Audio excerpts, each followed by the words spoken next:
Hello everyone, welcome to my YouTube channel. तो आज जो है ना एंशिएंट हिस्ट्री के जितने भी बच्चे हैं वो सारे क्वेश्चन आ चुके हैं। उसके बाद मिडाइवल स्टार्ट हुआ। मिडाइवल वैसे 2 वीडियो में ना मिडाइवल का डाली हूँ, बट अभी मैं एंशिएंट का आज एक वीडियो, उसके बाद नेक्स्ट है मिडाइवल ख़त्म करूँगी। बाकी तो मॉडर्न हो ही चुका है बहुत पहले से। तो चलते हैं क्वेश्चन की तरफ। फर्स्ट क्वेश्चन है, इतिहास के पिता की पदवी सही अर्थों में निम्न में से किससे संबंधित है? तो इसको राइट आंसर है हेरोडोटस। हेरोडोटस को इतिहास का पिता कहा जाता है। इन्होंने हिस्टोरिका नामक है ना पुस्तक लिखी थी। नेक्स्ट है, यूनानी लेखक हेरोडोटस को इतिहास का पिता कहा जाता है। हिस्टोरिका उत्तरी प्रसिद्ध पुस्तक है जिसमें 5वीं सदी ईसा पूर्व के भारत फारस संबंधों का विवरण मिलता है। सूची 1 को सूची 2 से सुमेलित कीजिए और नीचे दिए गए कूट से सही उत्तर चुनिए। अष्टाध्यायी, महाभाष्य, निरुक्त और वार्तिक। तो इसका राइट आंसर ऑप्शन कूट में देखा जाए तो ए होगा। बाकी देखते हैं एक्सप्लेनेशन। अष्टाध्यायी, अष्टाध्यायी हो जाएगा पाणिनि, महाभाष्य पतंजलि, निरुक्त यास, वार्तिका कात्यायन। मुद्रा राक्षस का लेखक निम्न में से कौन है? तो वो हो जाएगा मुद्रा राक्षस विशाखदत्त। क्या हो जाएगा? विशाखदत्त। मुद्रा राक्षस की रचना विशाखदत्त ने की थी। इस ग्रंथ से मौर्य इतिहास प्रमुखतः चंद्रगुप्त मौर्य के जीवन पर प्रकाश पड़ता है। निम्नलिखित साहित्यों की शास्त्रीय पुस्तकों में से कौन गुप्त में लिखी गई थी? अमरकोश, कामसूत्र, मेघदूत, मुद्रा राक्षस। नीचे दिए गए कूट से सही उत्तर चुनना है। तो इसका राइट आंसर 1, 2, 3 एंड 4 होगा। अमर सिंह द्वारा रचित अमरकोश, वात्स्यायन कृत कामसूत्र, कालिदास कृत मेघदूत तथा विशाखदत्त कृत मुद्रा राक्षस, ये चारों रचनाएं गुप्तकालीन है। अतः विकल्प डी उत्तर सही है। दश कुमार चरितम के रचनाकार थे। इसका राइट आंसर हो जाएगा दांडिन। क्या होगा? दंडिन। सूरदास, सूरसागर, सूरसारावली और साहित्य लहरी। दंडिन 10 कुमार चरितम। तुलसीदास रामचरितमानस, विनय पत्रिका और कवितावली। कालिदास अभिज्ञान शाकुंतलम, कुमार संभवम, ऋतु संहार, मालविकाग्निमित्र, विक्रमोर्वशीय, मेघदूत। नेक्स्ट है, 10 कुमार चरित किसने लिखा? तो दंडी ने। किसने? दंडी ने। कुमार संभव महाकाव्य किस कवि ने लिखा है? कालिदास ने। निम्नलिखित में कौन सा नाटक कालिदास ने नहीं लिखा था? तो वो हो जाएगा जानकी हरणम। निम्नलिखित में से कौन सी पुस्तक कालिदास के द्वारा नहीं लिखी गई थी? तो वो हो जाएगा उत्तर रामचरितम। नेक्स्ट है, सुमेलित कीजिए। पाणिनि, पाणिनि हो जाएगा अष्टाध्यायी, वात्स्यायन कामसूत्र, चाणक्य हो जाएगा अर्थशास्त्र, चाणक्य हो जाएगा अर्थशास्त्र, कलहन राजतरंगिणी। इसका राइट आंसर हो जाएगा ऑप्शन ए। व्याकरणाचार्य पाणिनि नंद शासक महापद्मनंद के मित्र थे। अष्टाध्यायी उनकी प्रसिद्ध कृति है। कामसूत्र के लेखक वात्स्यायन थे। चंद्रगुप्त मौर्य के प्रधानमंत्री चाणक्य ने राजनीति शास्त्र प्रसिद्ध ग्रंथ अर्थशास्त्र की रचना की। कलहन ने राजतरंगिणी में कश्मीर का इतिहास लिखा। कलहन की पुस्तक का नाम क्या है? तो वो हो जाएगा राजतरंगिणी। कलहन द्वारा रचित राजतरंगिणी निम्नलिखित में से किससे संबंधित है? तो वो हो जाएगा कश्मीर के इतिहास से। नेक्स्ट है, अष्टाध्यायी किसके द्वारा लिखी गई है? तो वो हो जाएगा पाणिनि के द्वारा। नेक्स्ट है, सूची 1 को सूची 2 से सुमेलित कीजिए और सूचियों के नीचे दिए गए कूट से सही उत्तर चुनिए। भारवी, हर्ष, कालिदास, राजशेखर। इसका राइट आंसर ऑप्शन डी होगा। बाकी देखते हैं। भारवी हो जाएगा कृतार्जुनियम, हर्ष हो जाएगा नागानंद, कालिदास हो जाएगा मालविकाग्निमित्रम, राजशेखर हो जाएगा कर्पूर मंजरी। संस्कृत के निम्नलिखित में कौन सी रचनाओं ने महाभारत से अपना कथा सूत्र लिया है?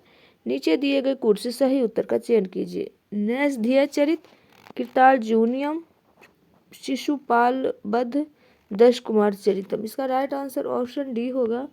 बाकी देखते हैं एक्सप्लेनेशन। भारवी द्वारा रचित रचना कृतार्जुनियम का महाकाव्य है जिसकी कथा वस्तु महाभारत से ली गई है। इसमें अर्जुन तथा किरात वेशधारी शिव के बीच युद्ध का वर्णन है। नैषधीय चरित महाकाव्य श्री हर्ष की कृति का अस्थायी स्मारक है। इसमें 22 सर्ग हैं। महाकाव्य का नलोपाख्यान इस महाकाव्य का मूल आधार है। शिशुपाल वध महाकवि माघ द्वारा रचित संस्कृत महाकाव्य है। इसमें इसमें कृष्ण द्वारा शिशुपाल के वध की कथा का वर्णन है जो महाभारत से ली गई है। कृतार्जुनीयम शिशुपाल वधम और नैषधेय चरितम बृहत्त्रयी कहलाते हैं। सूची 1 को सूची 2 से सुमेलित कीजिए और सूचियों के नीचे दिए गए कोड का प्रयोग करके सही उत्तर का चयन कीजिए। विशाखादत्त, वराहमिहिर, चरक, ब्रह्मगुप्त। इसका राइट आंसर ऑप्शन सी होगा। विशाखदत्त जो कि नाटककार थे, मुद्राराज है, इनकी प्रसिद्ध रचना है। इनके देवी चंद्रगुप्तम नाटक से रामगुप्त की ऐतिहासिकता पर प्रकाश पड़ता है। वराहमिहिर गुप्त युगीन खगोल शास्त्री थे। बृहद जातक, पंच सिद्धांतिका, बृहत संहिता आदि इनके प्रमुख ग्रंथ हैं। चरक कनिष्क के दरबार में राज्यवैद्य थे। चरक संहिता इनकी प्रसिद्ध कृति है। ब्रह्मगुप्त प्रसिद्ध गणितज्ञ है और इन्होंने ब्रह्मस्फुट सिद्धांत की रचना की। चरक संहिता नामक पुस्तक किस विषय से संबंधित है? तो वो हो जाएगा चिकित्सा से। वराहमिहिर की पंच सिद्धांतिका आधारित है, तो वो हो जाएगा किससे आधारित है? यूनानी ज्योतिर्विद्या पर। वराहमिहिर की पंच सिद्धांतिका दिए गए विकल्पों में से यूनानी ज्योतिर्विद्या पर आधारित है। निम्नलिखित में कौन सही सुमेलित नहीं है? इसका राइट आंसर हो जाएगा option C, Subandhu Kadambari. Next है, कादम्बरी की रचना वानभट्ट ने की थी, सुबंधु ने नहीं। नेक्स्ट है मिलिंद पन्नु जो कि पाली ग्रंथ है। क्या है? पाली ग्रंथ है। पाली भाषा के महत्वपूर्ण ग्रंथ मिलिंद पन्नु की रचना बौद्ध भिक्षु नागसेन ने अपने और राजा मिलिंद के मध्य संवाद के रूप में की, जिसमें हिंद यवन शासक मिलिंद के विषय में सूचनाएं प्राप्त होती है। बौद्ध ग्रंथ मिलिंद पन्नु किस हिंद यवन शासक पर प्रकाश डालता है? वो हो जाएगा मिनांडर के ऊपर। मिलिंद पन्नु राजा मिलिंद तथा एक बौद्ध भिक्षु के मध्य संवाद के रूप में है। वह भिक्षु हो जाएगा नागसेन। उन स्रोत का नाम बतलाएं जो प्राचीन भारत के व्यापारिक मार्गों पर मौन है, तो वो हो जाएगा मिलिंद पन्नु। नेक्स्ट है, पाली भाषा में बौद्ध भिक्षु नागसेन द्वारा लिखित मिलिंद पन्नु में नागसेन एवं हिंद यवन शासक मिनांडर के बीच वार्तालाप का वर्णन है। इसमें व्यापारिक मार्गों का वर्णन नहीं मिलता है। सूची 1 को सूची 2 से सुमेलित कीजिए और सूचियों के नीचे दिए गए कूट से सही उत्तर चुनिए। अमीर खुसरो, कालिदास, हरिसेन और वानभट्ट। इसका राइट आंसर ऑप्शन बी होगा। बाकी देखते हैं, अमीर खुसरो अलाउद्दीन खिलजी, कालिदास चंद्रगुप्त द्वितीय, हरिसेन हो जाएगा समुद्रगुप्त, वानभट्ट हो जाएगा हर्षवर्धन। जिसके ये दरबारी कवि थे उन्हीं का है। राजतरंगिणी के लेखक कलहन के समय शासक कौन था? तो जयसिंह। कौन था? जयसिंह। राजतरंगिणी के लेखक कलहन के समय कश्मीर का शासक जयसिंह था। उसी के शासनकाल के दौरान में कलहन ने अपनी महान कृति राजतरंगिणी को पूरा किया। राजतरंगिणी में कुल 8 तरंग तथा 800 श्लोक हैं। प्रथम 3 तरंगों में अत्यंत प्राचीन काल का कश्मीर का परंपरागत इतिहास है। चौथे से छठे तरंगों में कारकोर तथा उत्पल वंशों का इतिहास है। 7वें 8वें तरंगों में लोहार वंश का इतिहास अंकित है। कलहन की राजतरंगिणी में कुल कितने तरंग हैं? तो कुल 8 तरंग हैं। कलहन की राजतरंगी को किसने आगे बढ़ाया है? तो जॉन रॉज और श्रीवर ने। कश्मीर के हिंदू राज्य का इतिहास हमें कलहन की राजतरंगिणी से ज्ञात होता है। इस ग्रंथ की रचना कलहन के राजा जय सिंह के शासनकाल में की थी। कश्मीर के शासक जैनुल आबिदीन द्वारा संरक्षित 2 विद्वानों जोनराज और उनके शिष्य श्रीवर ने कलहन की राजतरंगिणी का आगे विस्तार किया। सौंदरानंद किसकी रचना है? अश्वघोष की। अश्वघोष कुषाण शासक कनिष्क के राजकवि थे। उनकी रचनाओं में 3 प्रमुख है, बुद्धचरित, सौंदरानंद और शारिपुत्र। नागानंद रत्नावली और प्रियदर्शिका के लेखक थे हर्षवर्धन। हर्षवर्धन को संस्कृत के 3 नाटक ग्रंथों का रचयिता माना जाता है, प्रियदर्शिका, रत्नावली तथा नागानंद। हर्ष ने निम्नलिखित में से किन रचनाओं का लेखन किया था? तो प्रियदर्शिका, नागानंद, हर्षचरित्र, रत्नावली। नीचे दिए गए कूट का प्रयोग करके सही उत्तर चुनिए। इसका राइट आंसर हो जाएगा 1, 2 एंड 4। नेक्स्ट, निम्नलिखित 4 ग्रंथों में से कौन सा विश्वकोशीय ग्रंथ है? तो वो हो जाएगा बृहत संहिता। निम्नलिखित युगों में से कौन से सही सुमेलित हैं? मृच्छकटिकम, शूद्रक, बुद्धचरित, वसुबंधु, मुद्राक्षर, विशाखदत्त, हर्षचरित, बाणभट्ट। इसका राइट आंसर हो जाएगा ऑप्शन 1, 2 एंड 1, 3 एंड 4। बुद्धचरित की रचना वसुबंधु ने नहीं की, बल्कि कनिष्क के राजकवि एवं चतुर्थ बौद्ध संगीति के उपाध्यक्ष अश्वघोष ने की थी। इसमें गौतम बुद्ध के जीवन का सरल तथा सरस वर्णन मिलता है। अश्वघोष की तुलना मिल्टन, गेटे, कांट तथा वॉल्टेयर से की जाती है। शेष अन्य युग सुमेलित है। नेक्स्ट है, सूची 1 को सूची 2 से सुमेलित कीजिए और सूचियों के नीचे दिए गए कूट का प्रयोग करके सही उत्तर का चयन कीजिए। वराहमिहिर, विशाखदत्त, उसके बाद शूद्रक और इसका राइट आंसर हो जाएगा ऑप्शन बी। गुप्तकालीन प्रख्यात ज्योतिषाचार्य वराहमिहिर की सर्वप्रमुख रचना बृहत संहिता है। देवीचंद्र गुप्तम नाटक विशाखदत्त द्वारा लिखित है। मृच्छकटिकम शूद्रक ने लिखा है तथा विक्रमांक देवचरित विल्हन की कृति है। इसमें कल्याणी के चालुक्य वंशी नरेश विक्रमादित्य षष्ठ का चरित्र वर्णित है। प्रबंध चिंतामणि मेरुतंग की रचना है। किसकी रचना है? मेरुतुंग की रचना है। नेक्स्ट है, निम्नलिखित युगों में कौन एक सही सुमेलित नहीं है? कर्पूर मंजरी, हर्ष, मालवी काग्निमित्रम, कालिदास, मुद्राक्षर, विशाखदत्त, सौद्रानंद, अश्वघोष। इसका राइट आंसर ऑप्शन ए होगा, जो कि सही सुमेलित नहीं है। कर्पूर मंजरी की रचना हर्ष द्वारा नहीं, बल्कि गुर्जर प्रतिहारों के दरबारी कवि राजशेखर द्वारा की गई थी। अन्य तीनों युग सही सुमेलित है। शाकुंतलम किसने लिखा? कालिदास। कालिदास को 7 ग्रंथों के प्रणयन का श्रेय दिया जाता है। रघुवंश, कुमार संभव, मेघदूत, ऋतुसंहार, मालविकाग्निमित्रम, विक्रमोर्वशीय तथा अभिज्ञान शाकुंतलम।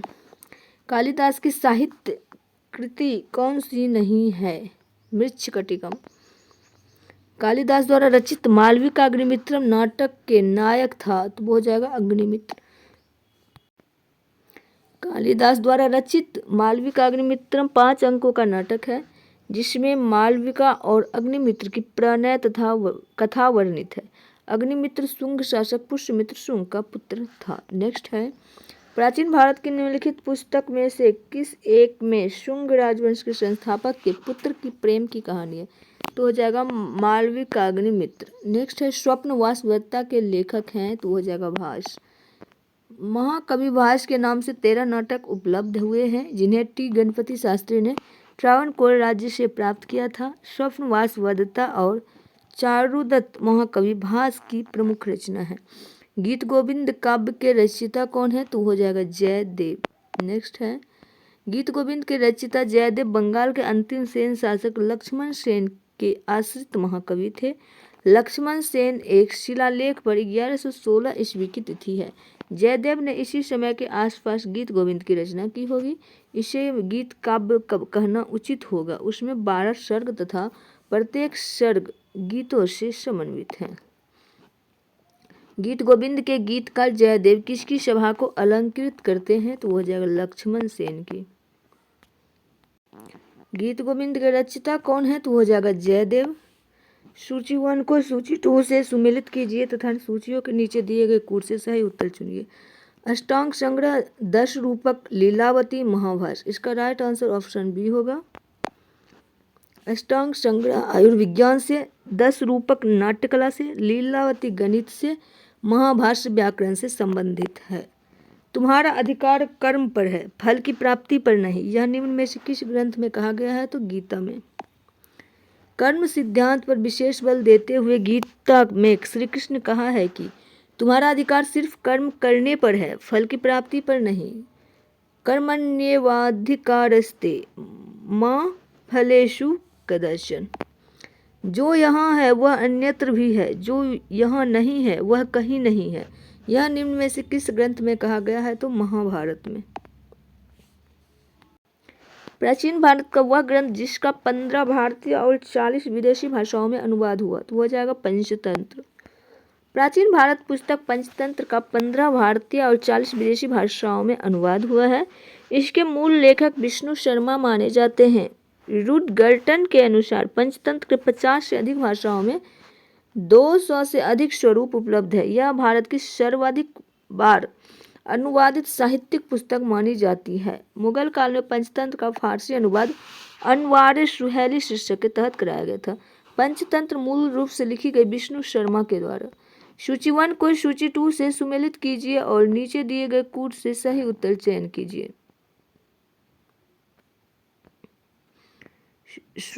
सर्ववर्मा शूद्रक विज्ञानेश्वर कलहन, इसका राइट आंसर ऑप्शन बी होगा।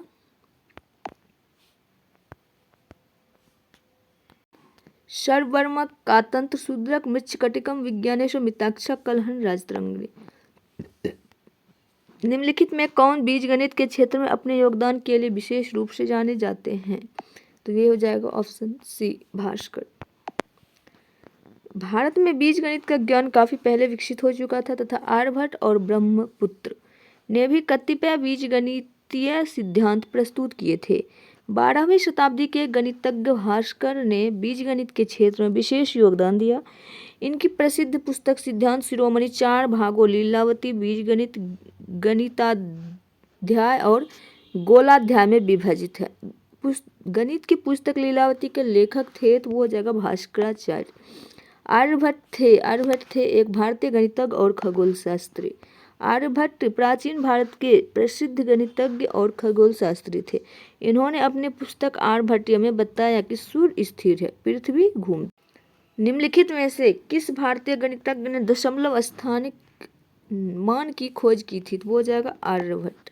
आर्यभट्ट नामक भारतीय गणितज्ञ ने दशमलव स्थानिक मान की खोज की थी। आर्यभट्ट ने आर्यभट्टीय ग्रंथ की रचना की थी जो वैदिक गणित का प्रमुख ग्रंथ है। मतविलास प्रहसन का लेखक कौन था? तो महेंद्र वर्मन था। मतविलास प्रहसन एक संस्कृत नाटक है। इसके लेखक पल्लव नरेश महेंद्र वर्मन है। इसमें तत्कालीन सामाजिक और धार्मिक जीवन के बारे में विवरण मिलता है। यह एक परिहास नाटक है जिसमें धार्मिक आडंबरों पर कटाक्ष किया गया है। मनुस्मृति मुख्यतः संबंधित है समाज व्यवस्था से। मनुस्मृति जिसमें कुल 18 स्मृतियां सम्मिलित हैं की रचना मनु द्वारा की गई थी। मनुस्मृति प्राचीन भारतीय समाज व्यवस्था तथा हिंदू विधि से संबंधित है। मनु को प्राचीन भारत का प्रथम और महान विधि निर्माता माना जाता है। प्राचीन काल के महान विधि निर्माता थे तो वो हो जाएंगे मनु। कौन थे? मनु थे।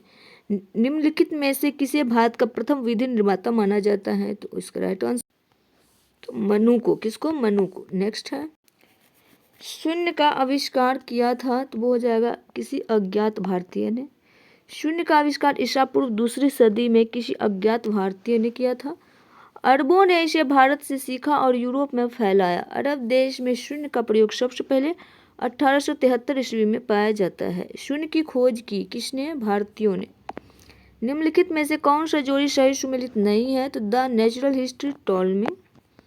The natural history Pliny the Elder नामक रोमन लेखक की रचना है। निम्न में से किसे सबसे प्राचीन वाद्य यंत्र कहा जाता है? तो वीणा को। दिए गए विकल्पों में सर्वाधिक प्राचीन वाद्य यंत्र वीणा है। यह प्राचीन काल से भारतीय संस्कृति और संगीत का भाग रही है, जबकि सितार, सरोद और तबला मध्यकालीन वाद्य यंत्र। आज के लिए इतना ही, मिलेंगे नेक्स्ट वीडियो में। तब तक के लिए bye, take care, all the best. Video पसंद आए तो वीडियो को लाइक कर दीजिएगा, चैनल को सब्सक्राइब कर दीजिएगा। Thanks for watching, take care, bye bye.